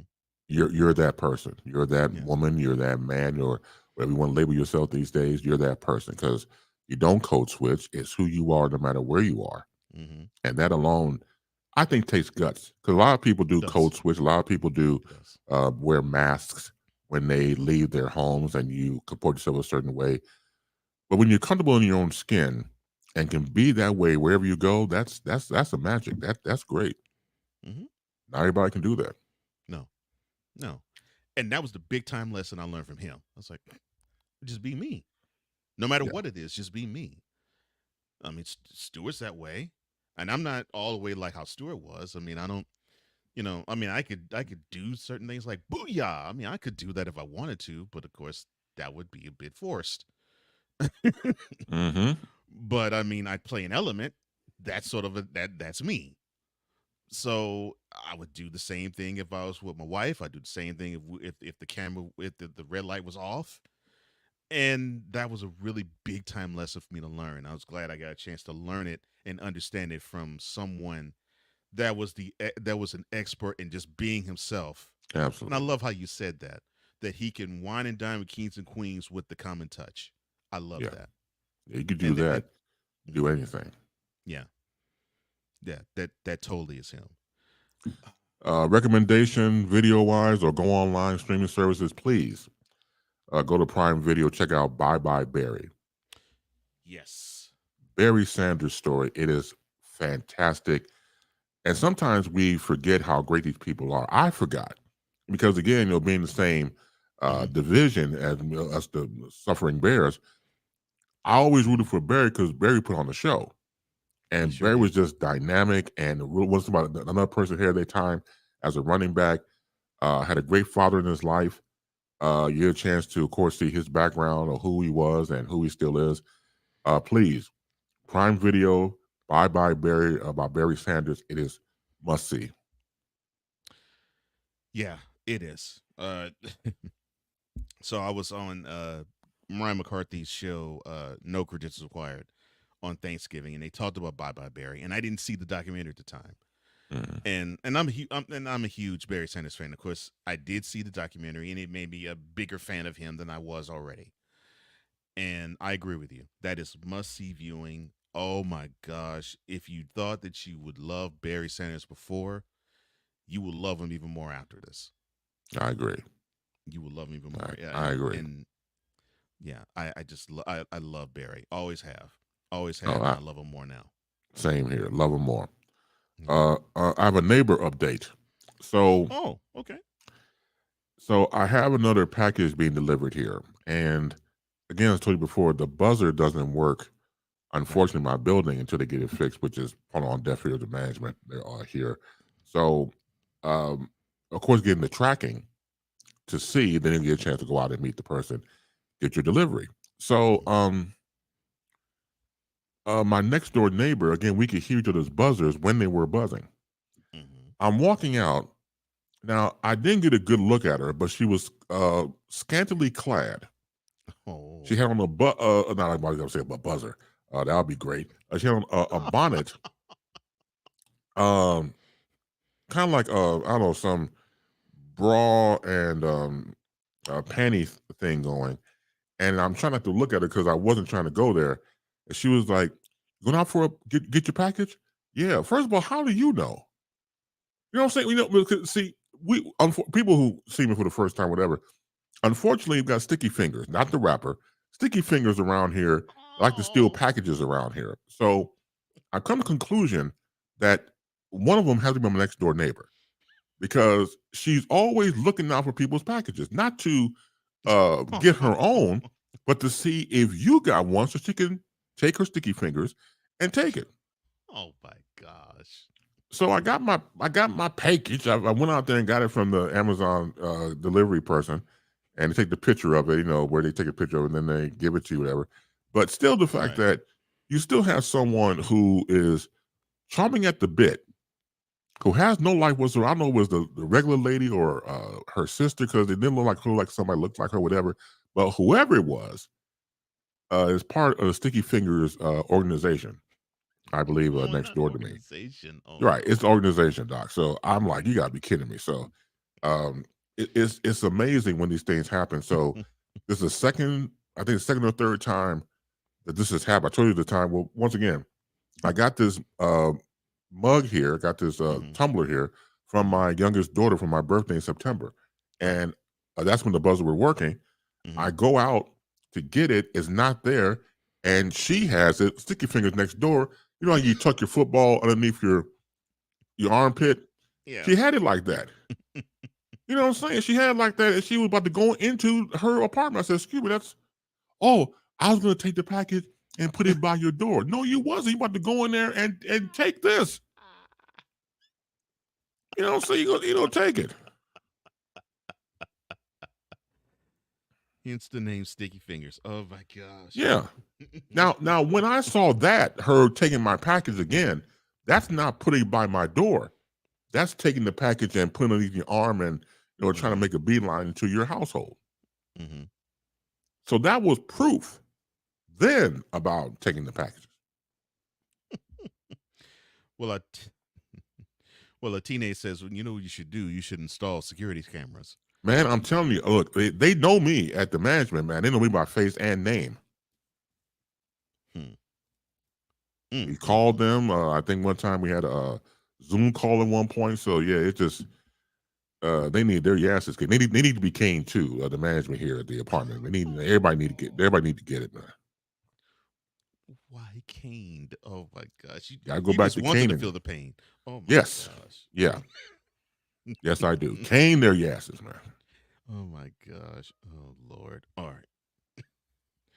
All right. Before we let you go, I'm trying to think of something I wanted to talk to you about. Sure. All right. So the Bears. Now Monday they won a god awful game against the Vikings, 12-10, and of course, you live in Chicago. You have not just have heard and seen the ridiculousness that is the Bears organization this year, but in previous years. How does the team look now in terms of the scuttlebutt, in terms of the Bears moving out of Chicago, and just in terms of the day-to-day things that happen around the Bears organization, as a Chicagoan, what are you hearing about them now? Let me put it like this, and I give my soliloquy. So remember the movie Life with Eddie Murphy and Martin Lawrence? Mm-hmm. So there's a scene where they get a new inmate, and he happens to be deaf, and he can't speak. I won't say deaf, he couldn't speak. And he's in line for the first time, and the guy said, I'm sorry, boss. He just can't get right. He can't get right. That's the Bears. The Bears can't get right. No, not can't get right. Can't get right. Bokeem Woodbine played can't get right. So the Bears can't get right. And even if they tried, they can't. So moving to Arlington Heights to have a bigger stadium again, the Bears still have the smallest stadium in the NFL still at the host Soldier Field. They have to compete with their camaraderie and the competitors. So they have to build a gigantic stadium because, again, as we've seen in LA or there in Texas, it's multifaceted. Or the SoFi out there in California, it's not just a stadium, it's a stadium for everything. There's stores, obviously other events, and you can make some serious money. So with the Bears, I think it's a good move. In fact, they can still stay in Chicago. We have some property on the south side of Chicago, which is south side has black and brown people. And I think the reason why they don't do it is because of racism. People don't feel safe and things like that. So they can still stay in Chicago. In fact, it would be a great improvement. Of course, real estate would go up, and you just might change the complexity of the neighborhoods, but you don't want to do that. So you want to go out to Arlington Heights. I mean, that's your coverage. That's what you want to do. That's fine. They still could stay in the city, but that's a whole different talk show, as I was told once upon a time ago. But going back to your question, the Bears is just bad management, horrible management, and horrible coaching. Matt Flying Flus, whatever Eberflus, whatever the hell his name is not cut out for coaching.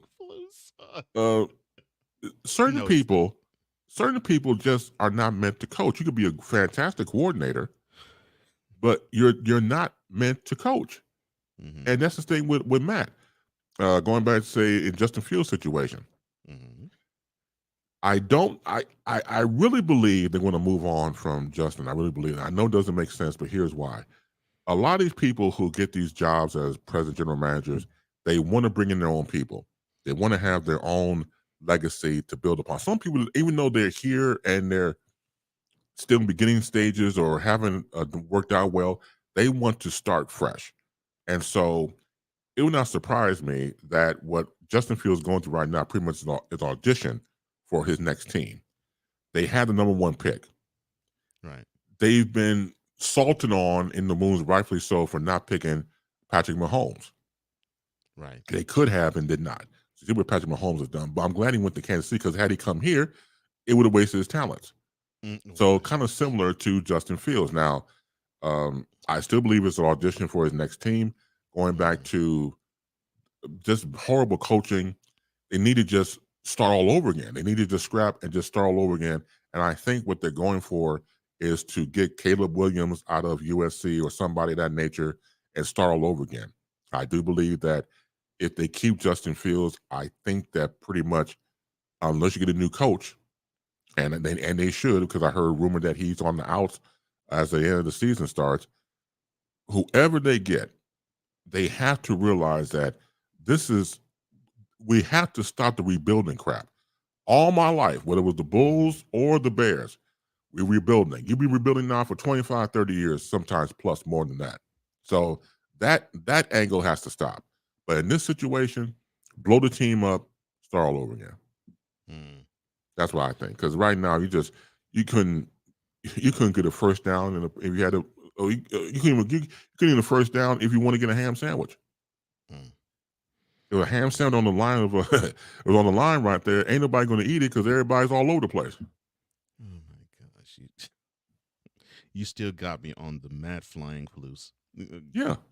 Of course, he knows the coach of the Bears is Matt Eberflus, but I just love the Flying Flus because I'm about to say that. Yeah, Doc. Flying Flus. I don't know what. I mean, maybe some some aquatic bird or something. I don't know, man. But this wasn't meant for coaching. Oh my gosh. Yeah, I don't think he is either.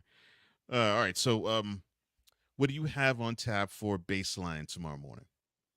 Oh, well, thank you for that. So Baseline tomorrow morning, we'll talk about the ouster of George Santos there. That's going to be great. We'll talk about that. We're going to talk about other things. What do you do for your Thanksgiving? Or we're going to recap on that. Of course, we have Pastor Donovan Price in our second hour to tell us what's happening on the street and how he helps people dealing with tragedies. And, of course, you out there. So, of course, your conversation is fuel the program. Make sure you catch me tomorrow morning on Baseline. You catch me via Facebook Live or YouTube. And that's at, well, I hate to give these times because it's kind of early, but I'll do it anyway. So that's 8 a.m. Eastern, 7 a.m. Central, and 5 a.m. on the West Coast where people are still calling hogs or doing God knows what. We understand what you're going through. If I was at 5 a.m., I'd be calling hogs too. So if you're up at 5 a.m., God bless your ministries. But if you don't want to be that early, then check me out on the replay. Please, again, 8 a.m. Eastern, 7 a.m. Central, and 5 a.m. on the West Coast. But stay asleep. We love you to be asleep. And understand that Baseline is a program that is informative and somewhat entertaining. Please go tell 5 of your friends and 18 of your enemies that Baseline will be in the air. Man, you must be doing something great now that your enemies have grown from 8 to 18. Yeah, they're out there, Doc. Oh yeah, that's Baseline tomorrow and every Saturday, 8 a.m. Eastern, 7 a.m. Central, and yes, Latine. Stay asleep, and you can catch the replay on Facebook Live and on the YouTube channel, the Chris Bass channel on YouTube. Thank you so much as he always joins us every single Friday for Enter the Boom Shakalaka. Chris Bass, my brother, I love you, and continued success to you, my man. Same to you, brother. Take care. Thank you so much. No problem. And now, the transporter to Hades, the reformer of hooker whores, and the bronze god, the one, the only, the legendary Chris Bay.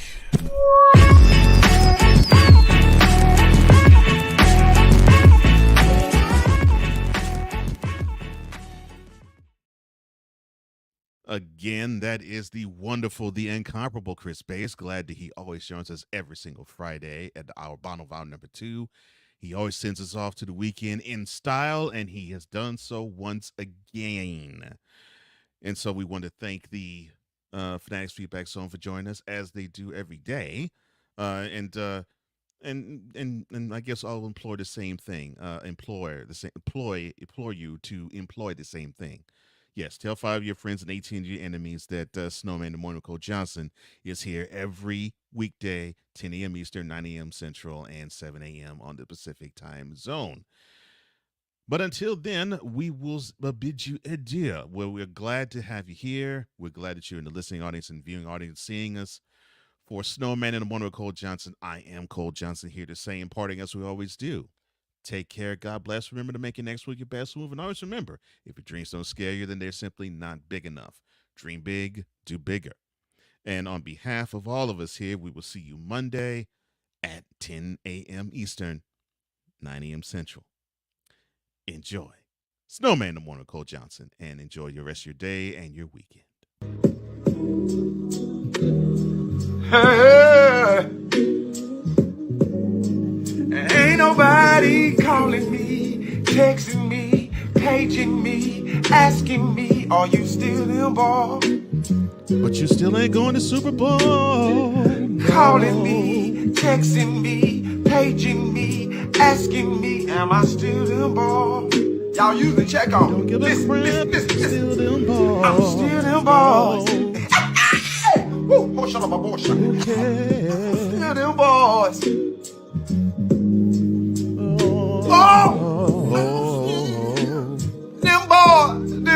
Them boys. I'm still them boys.